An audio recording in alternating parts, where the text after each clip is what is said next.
Okay, so yeah, apologies for the minor delay. We just had a last minute technical issue getting one of our speakers on the line, but we're all here now. So just wanted to say hello and welcome everyone to this webinar hosted by Ipieca and the International Union for Conservation of Nature, IUCN. My name is Jack McCusker. I'm a climate and energy manager here at Ipieca, so I'll be helping to facilitate today.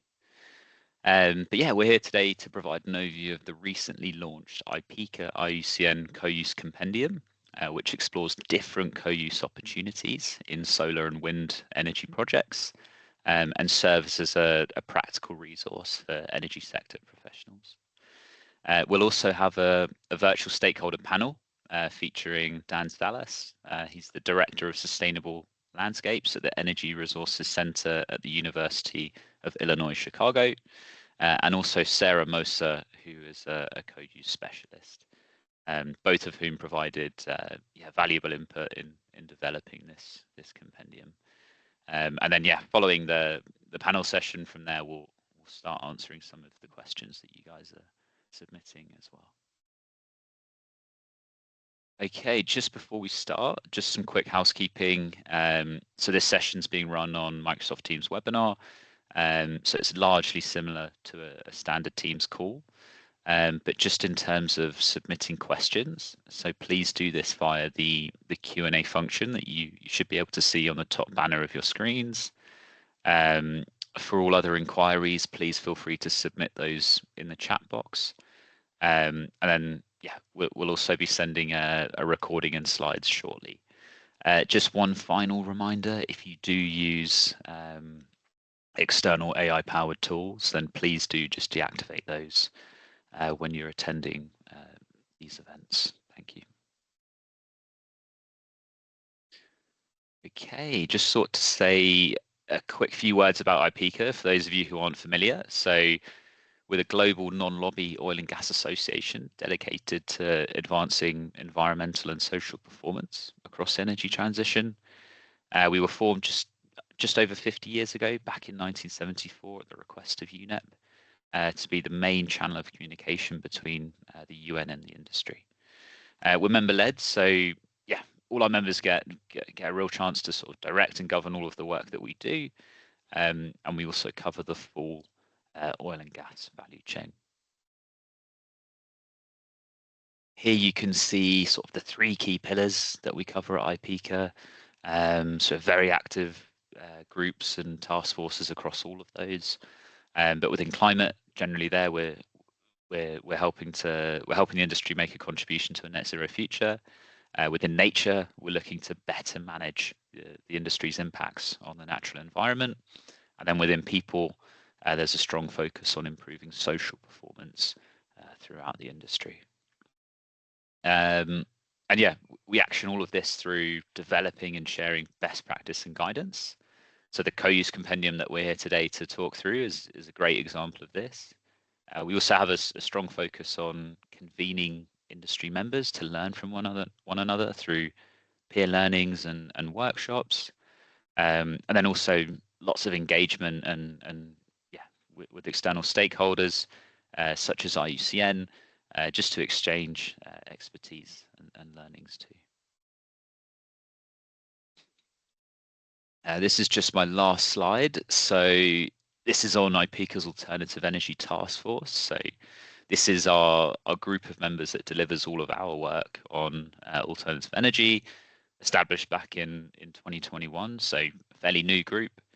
But just looking at some of the work we've done today, so we've done a literature review looking at, where can Ipieca best add value.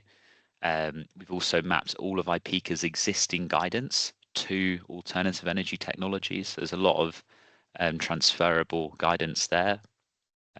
Last year, we also did a webinar series looking at raw materials. So brought together Ipieca members, different stakeholders, just to understand the different environmental and social issues related to the increased demand for raw materials. And then most recently, the reason why we're here today, we've just launched the co-use compendium with IUCN back in October. But we'll continue with our efforts into 2026. So yeah, please keep an eye out for more materials and sessions to come from us. But with that, I think I'll now pass to Kulin Liu, who's a program officer at IUCN. So Kulin, to you. Thank you, Jack. Hi, everyone. Good morning, good afternoon. Thank you for your time to join the session. And also thanks to Jack for your moderating. My name is Kulin Liu. I'm the program officer in IUCN Climate Change and Energy Transition team. So we are very honored to launch this co-use compendium together with Ipieca with the support of Sculpture. So I want to introduce briefly to the audience what we have been doing as IUCN, the largest conservation organizations on the work of energy transition. Also, for some of you who might not be familiar with IUCN, we are a union for sustaining life and livelihoods. Our vision is for a world that values protect nature. So under the union, we have executive board members. Here you can see we have over 1,400 member organizations, varying from government agencies, NGOs, indigenous peoples organizations, subnational government as well. And then beyond that, we also have a large network of scientists and experts working on different themes across conservation. We have 7 commissions, as you can see on the right end of this slide. So working on different topics, including climate crisis, protect areas, species protection, environmental law, and beyond. So in IUCN, we follow a Union One Nature program. So in this October, in the IUCN World Conservation Congress, all of our member organizations have approved our next 4-year program. Here I listed a few, the transformational areas as priorities for the next 4 years of the whole union. I want to highlight that first time energy transition has been listed as one of the key priorities in our union's program. Why IUCN has been working on the energy transition, especially to integrate biodiversity into scaling up renewable energies through the work of our member organizations. So what the key is to, first of all, barriers to the rapid growth of renewable energy. As we are fully aware that it's been well recognized by the whole globe that the climate change crisis and biodiversity loss crisis are interlinked issues. You can't address one without the other. So we have to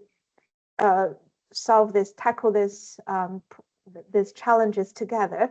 So we, as IUCN, we want to ensure this transition to renewable energy does not just address this climate mitigation purpose, but also it can't come at the expense of biodiversity and nature loss.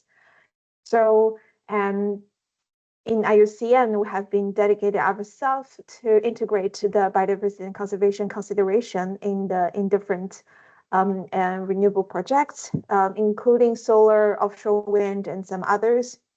We work with companies, regulators, and the industrial associations such as Ipieca to deliver a nature positive and people positive approach to scaling up a rapid energy transition. So within our portfolio, we are leading some different projects, including the Global Initiative on Nature, Grids and the Renewables, the Renewable for Nature Coalition, and some other work.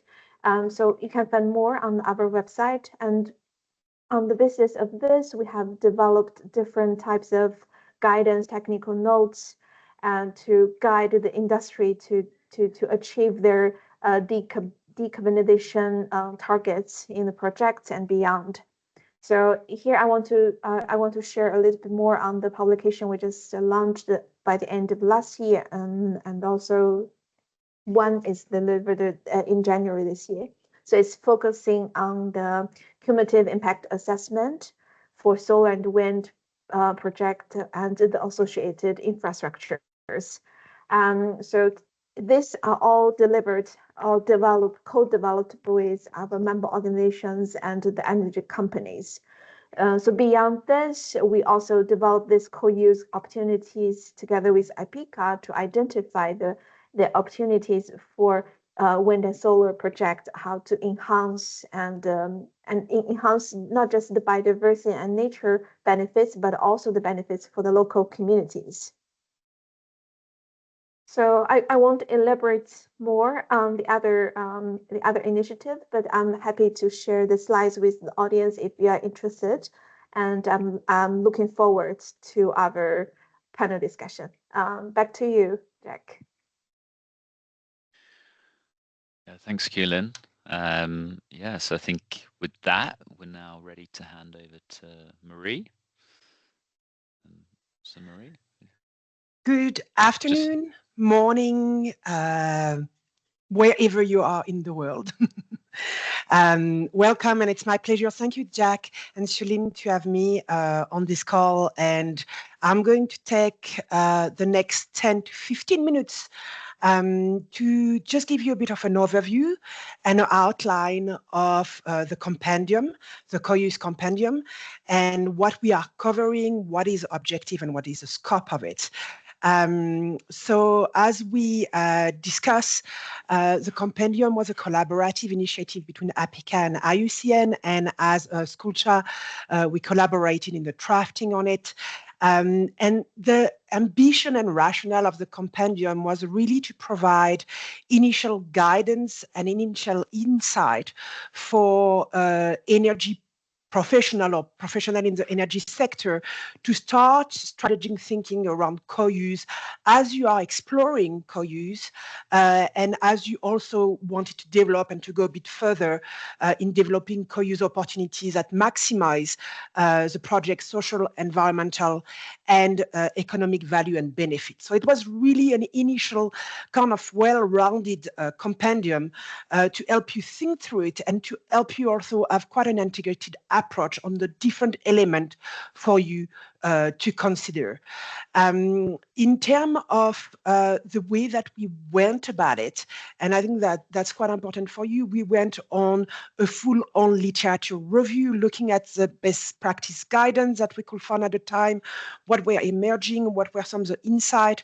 We also had a series of interviews with experts and professionals in the sector, so from the energy, renewable energy sector, from the conservation sector, from the agricultural sector, from project developer of co-use projects, from NGO, from private sector, and from government, and also from excellence expert center and association or research center working on co-use, to really extract as much guidance as we could for you to be able to kind of get your head around what is co-use and how do I go about it. So in terms of the content of the compendium, we tried to cover as much as we could in a pragmatic and practical way so that you really get the essence of it, and it helps you to go and to start thinking about it in a way that allow you to move forward. So we first have section 2, which was really about what is co-use and what are we talking about. And this section was quite important because there are different definition of co-use depending where you are in the world. There are different understanding of co-use. There are different scope of co-use. And so we wanted to cover about what is it and what it's not. What has been the evolution of co-use and where we are at the moment? What are the main driver of co-use? So what is pushing its uptake and understanding more the why beyond it. We also wanted to support you around what is emerging policy and regulatory framework related to co-use? And then also, how do you go about positioning co-use within your business strategy? So what is it related to in terms of your business strategy, in terms of your ESG strategy, in terms of your corporate social responsibility, environmental, biodiversity, and social strategy? And then we also unpacked a bit more what are some of the key opportunity, risk, benefit, and challenges that you should look at when you are thinking about co-use strategy. And then we also highlighted some of the future trends and signals that are emerging and that might guide or that might influence the development of co-use globally, but also in different geography. Then section 3 was really around, well, what are the different categories of co-use? And we really wanted to be as practical as possible for the reader. And so we providing you with an overview of the different category of co-use, but also we spent way more time of unpacking case studies around agricultural co-use strategies and around nature-based co-use strategy. And I will spend a bit more time on this just now. Then we, through the interview and the review of best practice, we unpacked what we felt was really a relevant guidance and almost tips for you to keep in mind as you are exploring and starting looking at designing and implementing co-use project. So we were looking at what are the key elements for you to consider as you start planning for co-use opportunity. And we went around different elements and category, which I will unpack a bit more now. And then we provided the last chapter of the compendium is really about then what are some of the recommendations or some of the priorities moving forward to scale prudently and consciously and sustainably co-use opportunities around the globe, and also what are some of the recommendations for Ipieca and IUCN to take some of the emerging potentially area for support to move forward, and what is in the need in our sector to really kind of develop co-use sustainably and consciously. So, as I mentioned, one of the first elements was, well, are we all talking about the same thing when we're speaking about co-use, and do we have all same shared understanding? So the way that we define co-use in the compendium was really about the intentionality of the design and development process around the co-use project that's really aimed to increase and optimize the co-benefit, the productivity, and the positive impact of a renewable energy project's multiple use of the space, of the land, and of the infrastructure. So that's a generic kind of definition that we landed on. They are different ones, but we just wanted to kind of say this is how we think it in the compendium. And then we also, as I mentioned, unpacked the different type of co-use and category of co-use. And the one that we focused on in the compendium are really the agricultural related co-use and the nature-based related co-use. Because we felt the compendium was really about focusing our approach on the co-use category and the type of co-use that are delivering the most combined and integrating benefit and value from an economic, an environmental, and a social perspective. So we are really looking at the combined value and benefit offering of specific co-use categories, and therefore we were not just looking at the co-use that we're only looking at logistical requirement or just financial benefit. We really wanted to see which are the co-use that are really delivering on the social, environmental, and economic element, and also understand like what are the key type of co-use that are relevant. So as I mentioned, from agriculture, we look and we're giving you example of co-use related to livestock and grazing and wind or solar, of crops and wind or solar, of agriculture and solar PV and wind, of apiaries, beekeeping, of solar PV and wind, and agroforestry and forestry, and giving you what is the co-use category and type of co-use, and also example about it, so that you can really understand how how project went about it and how they incorporated the different type of uses. And then the nature-based one are really the one that focus on the renewable energy component and then on the habitat development component. So it can be pollinator habitat, it can be ground nesting area around solar, but really habitat development or biodiversity ecosystem creation, enhancement, and it also can include nature-based solution. As mentioned, there are other type of category of co-use that we have included for information in the annex of the compendium so that you have a full spectrum and a full picture, but we didn't go into detail about them because really focusing on the one that deliver the most integrated values and benefit. We also spent a bit of time through the interview to really understand what are the main drivers for co-use that are really pushing the adoption and the integration of co-use approaches in companies. And the first one that we looked at and that really emerged from our discussion and from the literature review was really around land and resource constraints. So the need to optimize this due to limited access to appropriate land and the need for efficient land management, to also existing dynamics in the landscape, so having agriculture, having different needs and interests that put the need to integrate and to think about co-use. There were obviously a regulatory and policy consideration, especially in geography like the United States, Europe, Australia, Japan, and others who have already some regulatory consideration, some targets, and so and some policies that are being developed and that therefore pushing the uptake of co-use. Then there were social and stakeholder relationship where you are operating. So the local context is really important and will kind of push consideration of co-use in terms of your license to operate, in terms of your stakeholders' acceptance or stakeholders' needs, and relationship with them and their interests, so agriculture, carbon footprint management, or conservation element. And then also there were business and economic factors that were also a key driver in terms of commercial interest and cost efficiency. And co-use were also very well aligned with some of the ESG, environmental, social governance strategy and commitment or impact strategy from businesses. And then innovation and technological advancement is also one of the drivers that enable the scaling of co-use as we are developing the technology and the logistical aspect and technical aspect of co-use project.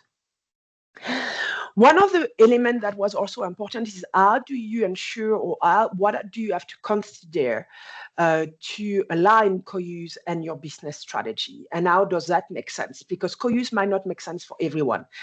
And as we looked at that, it was really about how are you looking at co-use helping with your operational risk and financial efficiency, how it can also help you to build business resilience and resilience and management efficiency. How co-use can really help you to, in terms of innovation or also to create a competitive advantage. It also definitely can support a long-term value creation strategy for a company. As we mentioned, it's very much a tool and an option in terms of your ESG strategy and commitment, in terms of your corporate social responsibility, in terms of your corporate social investment. It's also about stakeholder engagement, trust, collaboration, and support. So these were some of the elements. And one of the key things as you are looking and exploring co-use potential and avenues and projects is really being clear about why are you doing it. And what is your motivation and your rationale for it?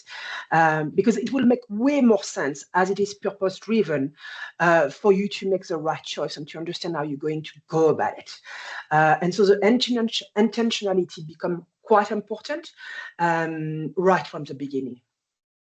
Then the compendium really unpacked in more detail, and I'm just giving you, obviously, I'm not going to go through all of it. We want you to go and download the compendium and spend a bit more time. But we wanted to highlight some of the key risks and challenges related to co-use project for you to consider early on, to understand what do I need to pay attention to, what do I need to understand, and how do I integrate this in the design phase early on, and that I also incorporate this in my operational management and governance aspect of the project. And so we try to classify them around environmental and agricultural concern or benefit or opportunities, economic viabilities or economic benefit that should be considered, the technical challenges and efficiency and resource utilization, social and community consideration that can either be risk and challenges, but also represent opportunity and benefits. So it's in a way, it's the two sides of the same coins, and how do you manage them is really as you bring them in your thinking and in your design right from the beginning. And then also regulatory and policy barrier that we highlighted, and for you to consider in terms, for example, of planning law, permitting, and the fact that you have, as you're doing a co-use project, there is an added level of complexity. It's not just your renewable energy project. There is now new complexity, new requirement, new consideration. So that requires you to really be proactive and to bring around the right tool and the right people to help you manage the different facet and perspective of a co-use project. And we also touch in the compendium on the health and safety implication that are quite good to look at right from the beginning.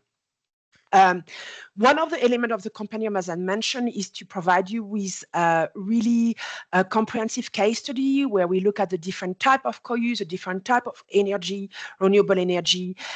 We describe the project, and then we share with you, based on interview and feedback that we have had from the project, some of their key learnings, so that you can learn from others and you don't have to do the same mistake. And we try to do it in a very kind of user-friendly, so it's not too long. You have the link so you can get more information. The compendium also, as I mentioned earlier, has a lot of additional resources. So we have indicated a lot of like some of the guidance that exists on different elements, on different type of co-use, on different category of co-use. You have all the links. So if you want to know more, you have a resource kind of element that you can go further in developing your understanding.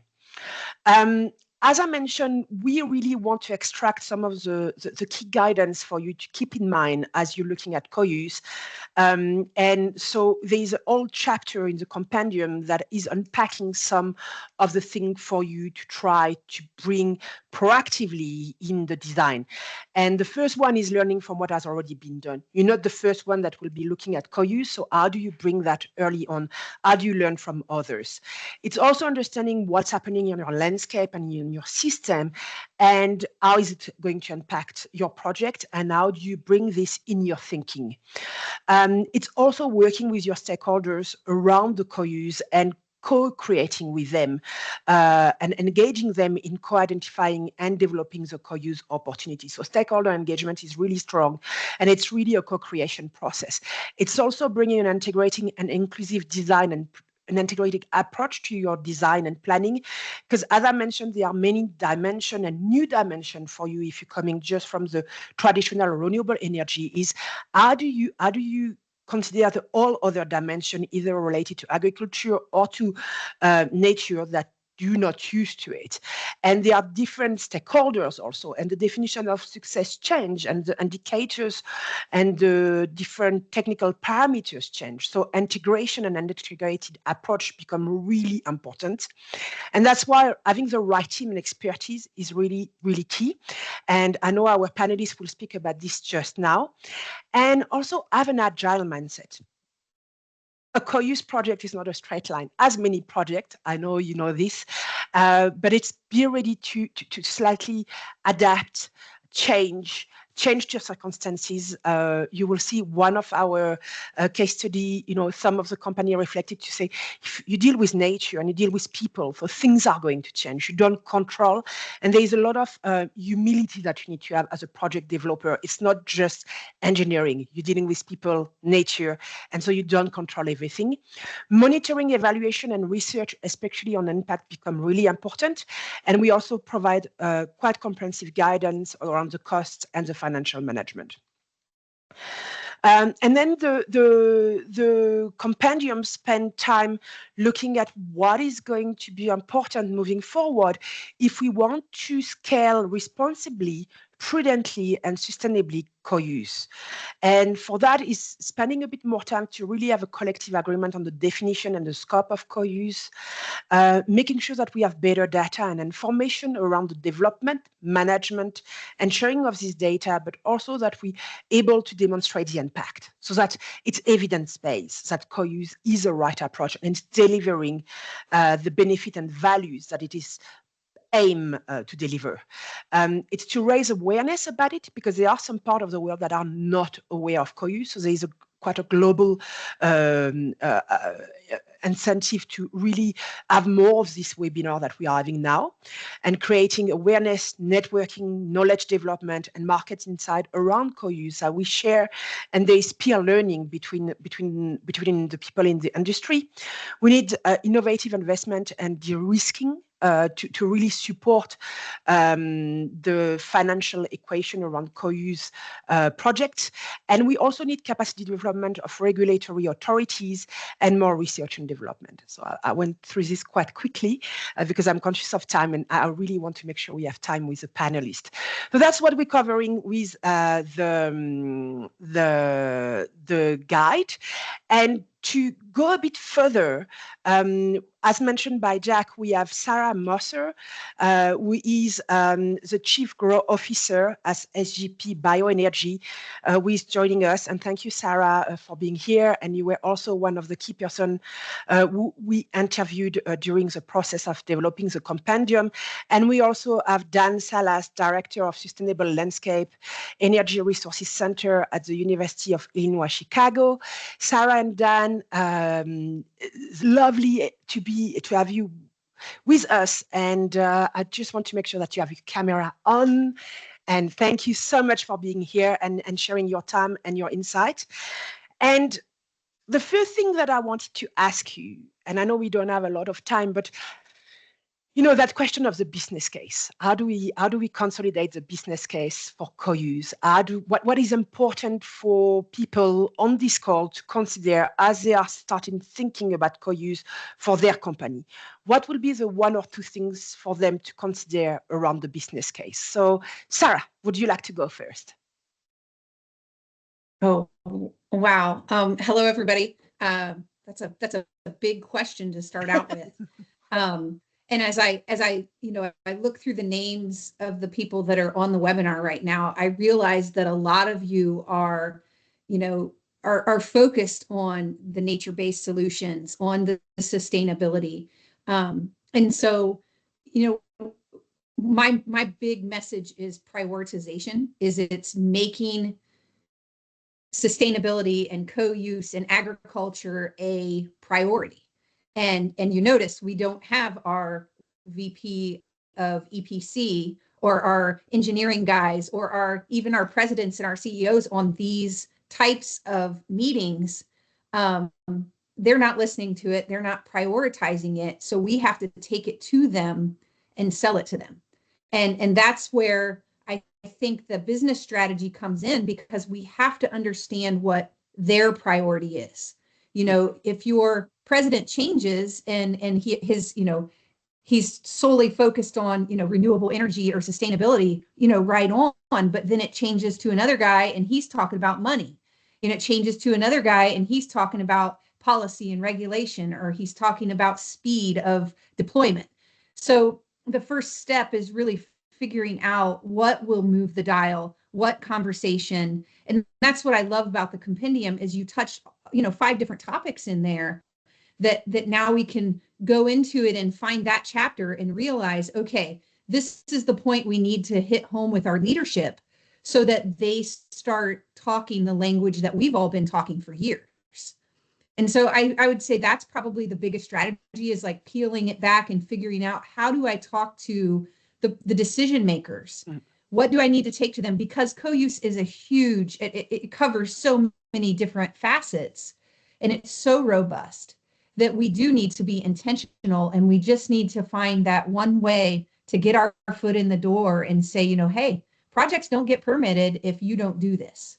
Or, projects they cost too much money if you do this, and it's a lot of times it's on the operational side, right? And so we have to fight that battle and say, you're going to be spending millions of dollars a year with vegetation management if you don't start thinking about this in development. And so I think that's what it goes back to for me, is just that priority and really finding that sweet spot in your company or in your organization that's going to start speaking our language. Thank you, Sarah. That's strategic positioning within the business priority. So what are you addressing? And it will be different for everyone. So there won't be one kind of approach. Dan, anything else from your side around this that you want to add based on your experience? Yeah, just quickly. I mean, one thing I think we hear with working with a lot of companies is that, these types of co-uses help provide that social license, as it were, that acceptance for projects. And that does create real business value at the end of the day. It helps projects get built faster. It can reduce those operations and maintenance costs over the long term, like Sarah mentioned. It can provide just general support and acceptance amongst the communities by addressing concerns, incorporating those in. And so while it can add a little bit of complexity and it can add some upfront time, at the end, it's faster, more cost effective, and a better outcome. Thank you so much. So then I know that both of you have been involved with designing and implementing co-use projects. So I'm sure you have success that you can share, or maybe when it didn't work out so well. And what were one or two of the key learnings that you would like to share with our audience on when you start designing, on when you start implementing, what is key and what was the critical success factor? And if you don't do it, what can it create? I really believe we learn a lot when it fails, actually. So if we can learn from others' failure, I'm very happy. Dan, would you like to go first on this one? Yeah, sure. And I think the one we just covered is a big one, right? Having the business case, having those key drivers so that, why you're doing a co-use is understood, not just by you, but across the teams you work with, is really, really critical, because that will be the motivator to see that through. I think the next part, and where we've seen a lot of success, the big determinant of success and failure, is in the communication, and having clear communication and connections across teams, really from up front in terms of the concept all the way through construction and planning into operations and maintenance. Oftentimes there's different teams and participants working along each of those different phases. And if those drivers, if those practices, if their needs are not communicated across those different teams over time, those are all points where practices can be compromised, can be less effective in the long run, and face challenges. So having that thread run through a project is really, really important. No, I love this. And I remember we spoke a lot about this, and it is in the compendium, about the fact that everyone throughout the project lifecycle need to understand, as you said, what will be the requirement, the drivers, what do they have to consider, and make sure there is a shared understanding of what will be required. And it doesn't come as a surprise to say, well, we didn't know we had to do this. So that communication and integrated approach. So it requires a lot of engineers to become much better at human engagement of teams. Sarah, from your side. Well, I'm going to be really bold, and I'm going to say, you made the comment when you were presenting that co-use might not make sense for everyone. I disagree. Co-use makes sense for everyone, every time. And I feel like you said, failure is actually learning, right? It's actually providing inputs. And so I think that the key is, don't fail too big. Don't go out and kill their desire to, if you go into it with the attitude that you're going to do it on 800 megawatts, nah, you got to start small. You got to start somewhere. And I've mentioned repeatedly that like flexibility is the key. Is everybody wants to, in this business especially, de-risk things. They want all the answers at the start. They want to know, they want to know, they want to know before they do. And we have to convince them that that's not how learning works. That's not the best way. Start small, get your foot in the door, figure out a way to do it on 20 acres, to do a little bit, because you learn so much just being out in the field and trying it on one row of solar panels, around one turbine. It doesn't have to be around the entire part. Working with one farmer, you will learn so much, one community member, about what they're looking for. You've just got to open your door to that communication that we're talking about. And it opens a whole world of possibilities. No, fantastic, Sarah. And I'm glad you're disagreeing with me. Thank you for this. I'm loving it.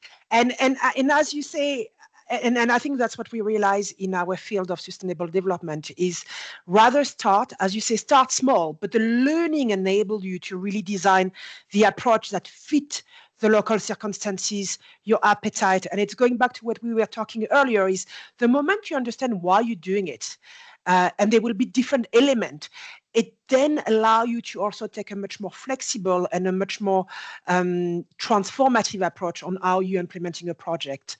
And Sarah, I want to go back on you on this, because I know one of the big points that we spoke about and that I love of what you wanted to bring to the discussion was around that mindset of company and that mindset of the teams and what is needed for a team or for a company. And I'm wondering if you can just develop a bit more around this. Well, I was trying to think of a good example of, that everyone could kind of relate to. Yes. And I think of like electric vehicles, right? Everybody really wants to do electric vehicles. We know it's good. Let's get rid of the gas. Let's, start doing electric. But the infrastructure is not there, right? You can't charge everywhere. If you live in rural Ohio, you're driving, 40 minutes before you can even charge somewhere, or versus charging at home, right? Like, so there was a lot of things. Where do you get maintenance done? Where do you buy the vehicles? How do you roll out this plan? You can't just go to 100% electric vehicles. And it's the same with agrivoltaics or any type of co-use practices.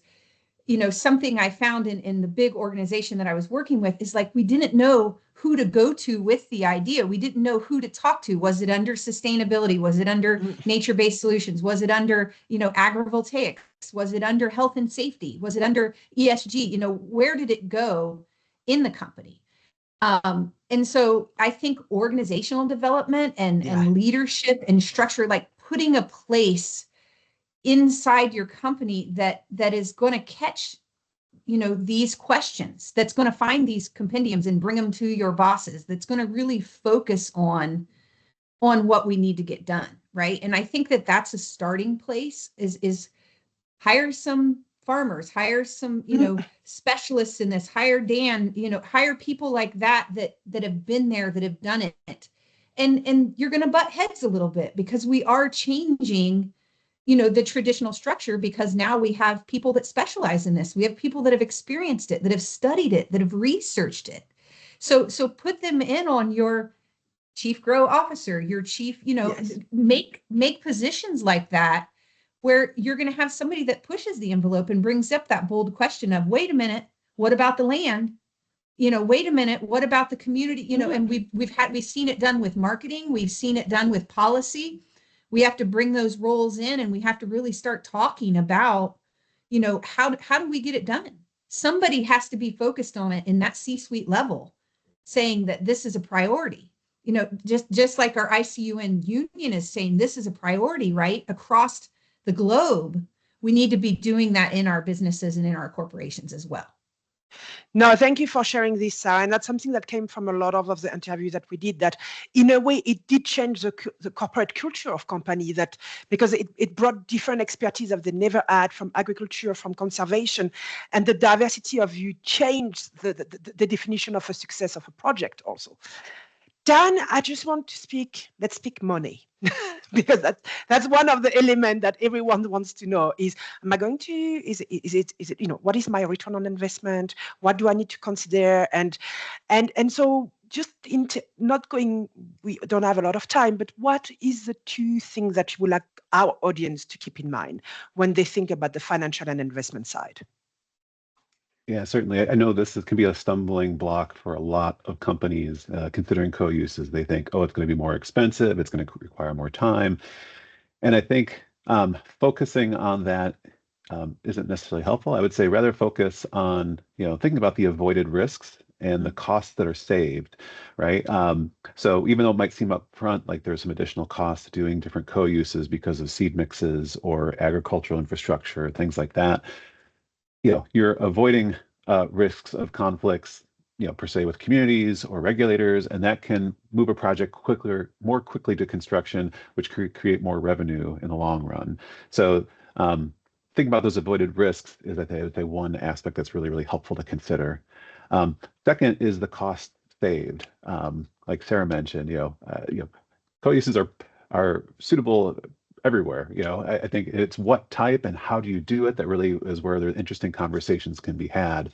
But certainly, we can do better, whether it's 4 hectares or 400 hectares, mowing is not necessarily the best option in most cases, right? Finding some other system to integrate that land management component will save a lot of money over the long term. We actually have a cost comparison calculator that can help kind of demonstrate that, available online as well. So I'd say those are aspects. Those are 2. I'm going to throw in a third just because we're short on time. But that agile mindset is really important. I'd say on the financial side too. There's a lot of financial evaluations that are focused on co-uses, but because of that learning curve, I would say we've actually seen a decrease in their deployment costs. As the learning increases, so do the cost of doing it decrease. And so that is something to consider as you're looking at financial numbers and research around that. 100%. I just want to remind our audience, if you have any question, comment that are burning, we have about 10 minutes left, so I want to allow you put them in the Q&A so that we can have a look at it and incorporate them in our discussion. As I'm waiting, let me see. Can you share stakeholder response to renewable project compared to renewable plus co-use? So what has been very quickly, Sarah or Dan, what has been the reaction of stakeholders around co-use? I can take that one real quick. Yeah. I would say it's been generally positive. I think it depends again on the deployment of it on the ground, but I would say we see a lot of co-uses being implemented because of stakeholder response.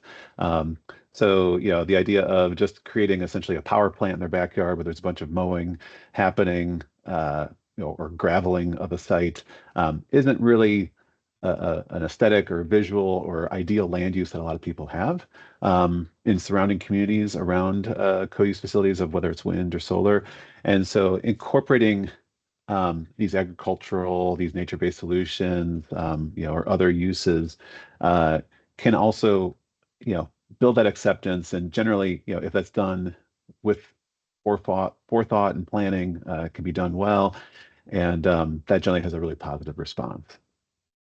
100%. Thank you so much. I'm looking at some of the questions. So there are also questions about, are there any particular type of co-use that seems to be gaining more traction currently that you are seeing from your perspective? So Sarah, Dan, I don't know if you want to reflect on this. I see a lot of grazing. Yes. I feel like grazing has taken off a lot just because it's been, I don't want to say it's the easiest, but it's kind of been the low-hanging fruit for companies to start. And I feel like they feel like they can start it at scale. I caution people that there's a right way to do grazing. And so you do want to have someone who's done it or an expert or someone, don't just go out and get a bunch of sheep and put them on the site. It's more complicated than that. But that's the one I see definitely taking off in the States anyways. Dan, from your side, similar? Yeah, I would say similar. And if you think about that, that makes sense, right? Historically, historically for humanity, we've managed grasslands through grazing methods, and so in this new kind of innovative setting, it really makes sense that that is a tool that we sort of gravitate to and use. And I think I've seen innovation around, like Sarah mentioned, there's a right and maybe a wrong way to do that, and there's also different ways of doing that in terms of, are we doing that with a nature kind of oriented focus where we want grazing and maybe certain types of habitat for different pollinators or wildlife to incorporate those both versus grazing for just keeping the vegetation down or agricultural production, right? Those are sort of two different methods and approaches to think about. So there's nuances in there, which again gets pretty fun and interesting. I'm looking, I think there's, if I understand the question correctly from Anonymous, is any reason given as why developers don't use, I imagine, current renewable energy as co-use? I mean, can we retrofit in a way? And is it easy? Any view on this from either of you? Yeah, certainly. I would say why developers don't use co-uses. Again, I would say one is I've heard concerns around cost. And so if there's concerns around the cost of implementing them on a project, that can be an impediment. But again, I think there's ways of thinking around that. The engineering of a site can sometimes be a limitation, right? With the panel heights relative to requirements for vegetation or different land management practices or array spacing. So there can be some design considerations that if they're not addressed up front, can make different co-uses more challenging to implement. And so that would be another case where they typically wouldn't do those. Certainly in more arid areas, where maybe fire is more of a concern. That's also where we've seen maybe less co-uses. But again, I think there's ways that we can work through those concerns to avoid, fire risks and things like that through, buffering, adaptive management, different practices. 100%. I just thought of a funny answer for that one, Marie. Yes. Change. Yeah, no, very true. And it's crazy because that's what hits us all the time when we go into communities and we try to sell renewable energy. We say, oh, they just don't want to change. I feel like that's happening to the industry a lot, right? Is like we've deployed it this way, we've made money this way, we've built it this way in the past. Why do we have to change anything? And I think that we need to be the first to change, right? Like we've been selling it in the communities. So 100%. And obviously for all of you online, I hope you're feeling frustrated because you have way more questions, but unfortunately it's a 1-hour workshop webinar, and the whole aim is for you to go in the compendium, and Ipieca will also get feedback from you to see what else you will have to hear. On terms of the other question that I see, yes, there are other type of co-use than the fourth that we have identified. We have identified them in the annexure of the compendium. There is also a lot, we focus on the onshore. There is a lot of interesting development offshore in terms of co-use that you can look at. And it's developing, and there's a lot of innovation.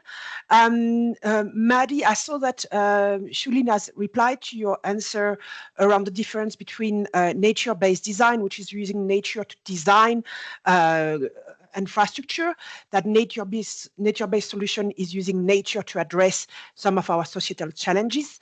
And I agree with you. It's a lot of different terminology, and we need to simplify it and try to it is a bit tricky now and then. But you have all the explanation in the compendium. So we actually made a comparative table in the compendium around the different terminology where we found it was confusing. So to help you out. And I think we've addressed all the questions, if I'm correct. And I know we have only 4 minutes left. So Sarah and Dan, thank you so much, first of all, for your time to input in the compendium and to share your wealth of expertise, knowledge, and passion. Because I think that's really what is important, is a passion that we're bringing to what we're doing. And I hope for all of you in line, you will really enjoy the compendium, and just go to Ipieca-IUCN to say you want more webinar, and we will be there. Jack, you can take, and Shalene, you can take over from us. Thank you so much, and thank you for everyone online. Yeah, just echoing those thanks to Dan and Sarah. I really appreciate your efforts today. There was one other question I see. It's probably for me and Kulin to answer. So will Ipieca and IUCN cover co-use in 2026? So from Ipieca's side, the answer is yes. It will stay in focus as a topic for us.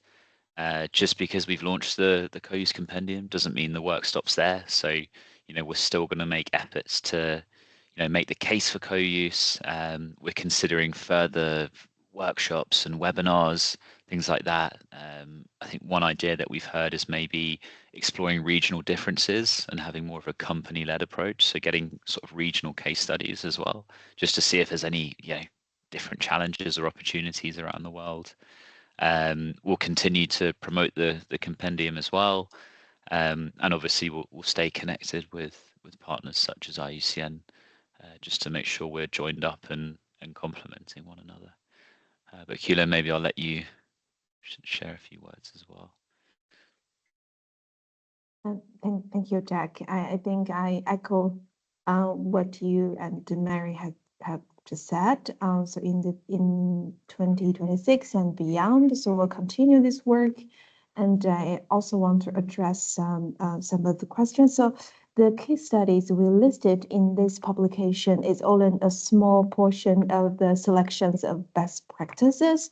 So there are more cases and more like co-use cases in different geography. So we probably have more practices to share in the future through either webinar or through some international conferences, as well as on the different case study publications, maybe. So stay tuned. So there will be more opportunities coming up.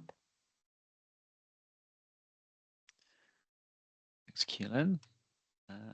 But yeah, okay, I think that concludes the Q&A in today's session. So yeah, I think all that's left to say is thanks to IUCN for the great collaboration this year, and looking forward to more of that next year.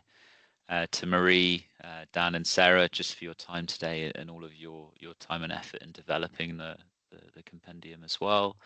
And thanks everyone on the line for your participation and questions. Yeah, as mentioned at the start, we will share a recording and slides, so just keep an eye out for that email. That'll be coming soon. But with that, I think, yeah, I'll just say thanks and have a great rest of the week. So, thank you.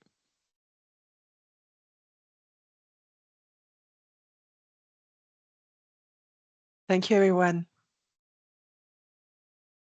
Thank you, everyone.